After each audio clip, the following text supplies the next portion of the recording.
ಗೃಹ ಸಚಿವರ ಖಾತೆಯಲ್ಲಿ ಹೇಗೆ ಅವರು ಹಸ್ತಕ್ಷೇಪ ಮಾಡ್ತಿದ್ದಾರೆ ಅನ್ನೋ ಕುಮಾರಸ್ವಾಮಿ ಅವರ ಆರೋಪ. ಬಳ್ಳಾರಿ ನೋಡಿ, ಕುಮಾರಸ್ವಾಮಿ ಮುಖ್ಯಮಂತ್ರಿ ಇದ್ದಾಗ ಅವರು ಮಂತ್ರಿಗಳ ಖಾತೆನಲ್ಲಿ ಎಷ್ಟು ಮಟ್ಟಿಗೆ ಹಸ್ತಕ್ಷೇಪ ಮಾಡಿದ್ದಾರೆ ಅನ್ನೋದು ಒಂದು ದೊಡ್ಡ ಲಿಸ್ಟೇ ಕೊಡ್ತೀವಿ ನಾವು. ಅದರಿಂದ ಒಬ್ಬ ಹಿರಿಯ ಸಚಿವರಾಗಿ ಜನರ ಹಿತದೃಷ್ಟಿಯಿಂದ ಯಾವ್ದಾದ್ರು ಉತ್ತಮ ಸಲಹೆಗಳನ್ನು ಕೊಡಲಿಕ್ಕೆ ಎಲ್ರಿಗೂ ಕೂಡ ಸಾಮಾನ್ಯ ಜನರಿಂದ ಹಿಡಿದು ಮಂತ್ರಿವರೆಗೂ ಇರ್ತಾರೆ. ಅವರು ಕೂಡ ಅಲ್ಲಿ ಏನು ಬಳ್ಳಾರಿ ಪರಿಸ್ಥಿತಿ ತಿಳಿಯ ಮಾಡ್ತಕ್ಕಂಥದ್ದಕ್ಕೆ ಅವರಿಗೆ ಏನು ಬುದ್ಧಿ ಬರ್ತದೆ ಅವ್ರ ಹತ್ರ ಇರ್ತಕ್ಕಂಥ ಮಾಹಿತಿಯನ್ನು ಆಧರಿಸಿ ಅವರು ಕೂಡ ಕೆಲವು ಸಲಹೆಗಳನ್ನು ನೀಡಿರ್ತಾರೆ. ಅದೇನು ಆದೇಶಗಳಾಗೋದಿಲ್ಲ, ಸಲಹೆಗಳಷ್ಟೇ. ಮಾಡಿದಾರ, ಮಾಡ್ತಾ ಇದಾರಲ್ಲ ಅಧಿಕೃತ. ನೋಡಿ, ಈಗಾಗಲೇ ಎಲ್ಲ ಇಲಾಖೆಯ ಪ್ರಧಾನ ಕಾರ್ಯದರ್ಶಿಗಳಿಗೆ ಎಸಿಎಸ್ಗಳಿಗೆ ಸೂಚನೆ ಕೊಟ್ಟಿದ್ದಾರೆ.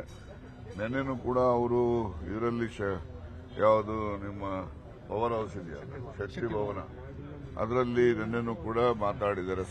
ಇನ್ಫಾರ್ಮಲ್ ಆಗಿ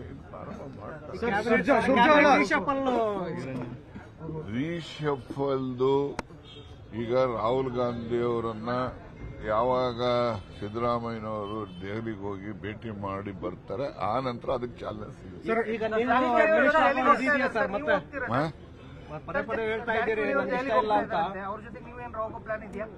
ಅವರು ಹೋಗ್ತಾರೆ, ನಾವು ಕೂಡ ಅಗತ್ಯ ಬಿದ್ರೆ ಹೋಗ್ತೀವಿ.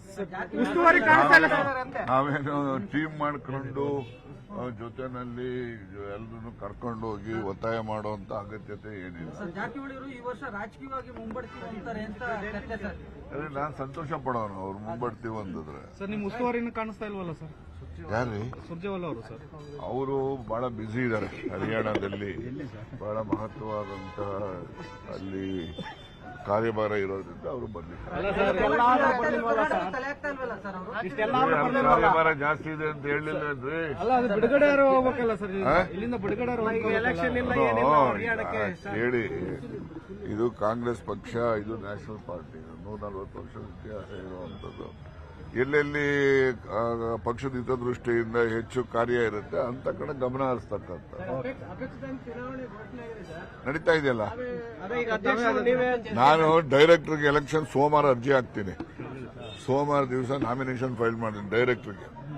ಅದು ಡೈರೆಕ್ಟರ್ ಆದ್ಮೇಲೆ ತಾನೇ ಮುಂದಿನ ಅಧ್ಯಕ್ಷ, ಉಪಾಧ್ಯಕ್ಷ, ಇನ್ನೊಬ್ಬ ಅದೆಲ್ಲ ಬರೋದು. ಅಲ್ಲಿನವರೆಗೂ ಎಲ್ಲ ಆಗ್ತದೆ. 21 ಜನ ನಿಮ್ ಕಡೆನೇ ಇದ್ದಾರೆ ಅಂತ ಹೇಳಿ. ಎಲ್ಲಿದ್ದಾರೆ? 19 ಜನ ಇರೋದು. ಇನ್ನು 2 ಬ್ಯಾಂಕ್ ಅಲ್ಲಿ ರೆಪ್ರೆಸೆಂಟೇಟಿವ್ಸ್ ಇಲ್ಲ, ಕೋಲಾರ ಅಂಡ್ ಬಾಗಲಕೋಟೆ.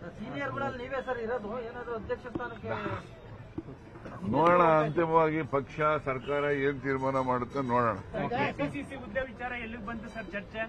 ಕೆಪಿಸಿಸಿ ಅಧ್ಯಕ್ಷ ಸ್ಥಾನ ನೀವು ಬಹಳ ಆಕಾಂಕ್ಷಿ ಆಗಿದ್ರಿ ಸರ್. ಹೌದು, ಇವತ್ತು ಆಕಾಂಕ್ಷಿನೇ.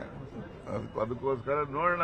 ನಾನು ಹೇಳುತ್ತಲ್ಲಪ್ಪ, ಯಾವುದೇ ಪಕ್ಷದಲ್ಲಾಗ್ಲಿ ಸರ್ಕಾರದಲ್ಲೇ ಆಗ್ಲಿ ಬದಲಾವಣೆಗಳು ಅಂತಂದ್ರೆ ಅಂತಿಮವಾಗಿ ಹೈಕಮಾಂಡ್ನವರು ತೀರ್ಮಾನ ಮಾಡ್ತಕ್ಕಂಥದ್ದು. ಅದು ಅವ್ರ ಥಿಂಕಿಂಗ್ ಏನಿದೆ ನೋಡೋಣ. ನಿನ್ನೆ ಡಿ.ಕೆ. ಶಿವಕುಮಾರ್ ಅವರು ಆತ್ಮೀಯವಾಗಿ ಮಾತನಾಡಿಸಿದ್ರಂತೆ ಸರ್. ಹೌದು, ನಾನು ಹೇಳುತ್ತಲ್ಲ, ಎಲ್ಲರಿಗಿಂತ ಮುಂಚೆಯಿಂದ ಡಿ.ಕೆ. ಶಿವಕುಮಾರ್ ಅವರು ನನಗೆ ಆತ್ಮೀಯ ಸ್ನೇಹಿತ ಅಲ್ಲ ಅಂತ ನಾನು ಯಾವತ್ತೂ ಹೇಳಿ. ಅದೆಲ್ಲ ನಾವು ಎಲ್ಲೆಲ್ಲ ಹೋಗಿದ್ವಿ, ಅವೆಲ್ಲ ನಿಮ್ಗೆ ಹೇಳಕ್ಕಾಗ್ತದ? ನಡೀರಿ. ಸೊ ಹೀಗಾಗಿ ಅವರು ಬೇರೆ ಬೇರೆ ಎಲ್ಲ ಇರ್ತವೆ. ಅವರು ಕಾರ್ಯಚಟುವಟಿಕೆ, ಅವರು ಈಗ ನಮ್ಗೆ ಹೇಳ್ತಾ ಇದ್ರು ಸೌತ್ ಆಫ್ರಿಕಾದಲ್ಲಿ ಒಂದು ಮೆಡಿಕಲ್ ಕಾಲೇಜ್ ಮಾಡ್ತೀನಿ, ಒಂದು ಸ್ಪೋರ್ಟ್ಸ್ ಸ್ಕೂಲ್ ಮಾಡ್ತೀನಿ ಅಲ್ಲಿ ಅಂತ ಹೇಳ್ತಾ ಇದ್ರು. ಹಂಗೆ ಅವ್ರಿಗೆ ಬೇರೆ ಬೇರೆ ಇರ್ತವೆ. ನಾನು ಒಂದ್ಸರಿ ದುಬೈಯಿಂದ ಯಾವುದೋ ಬೇರೆ ದೇಶಕ್ಕೆ ಹೋಗಿ ಅಲ್ಲಿ ದುಬೈಯಿಂದ ಫ್ಲೈಟ್ ಚೇಂಜ್ಗೆ ಇದ್ದೆ.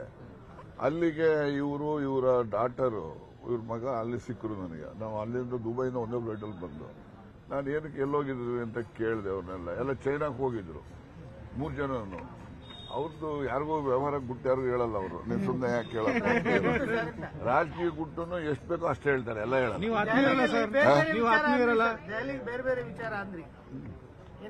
ದೆಹಲಿ ಬೇರೆ ಬೇರೆ ವಿಚಾರ, ರಾಜಕಾರಣನೂ ಇರುತ್ತೆ, ಸ್ವಂತ ವ್ಯವಹಾರನೂ ಇರ್ತದೆ. ಅದಕ್ಕೆಲ್ಲ ಏನು ಇದು ವ್ಯತ್ಯಾಸ ಏನಿರೋದಿಲ್ಲ.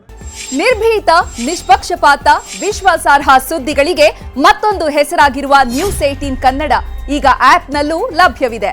ದಯವಿಟ್ಟು ಇಲ್ಲಿರುವ QR ಕೋಡ್ ಅನ್ನು ಸ್ಕ್ಯಾನ್ ಮಾಡಿಕೊಂಡು ಆಪ್ ಡೌನ್ಲೋಡ್ ಮಾಡೋದಕ್ಕೆ ಮರಿಬೇಡಿ. ನಿಮ್ಮ ಬೆಂಬಲ ಹೀಗೆ ಸದಾ ನಮ್ಮೊಂದಿಗಿರಲಿ. ಧನ್ಯವಾದ.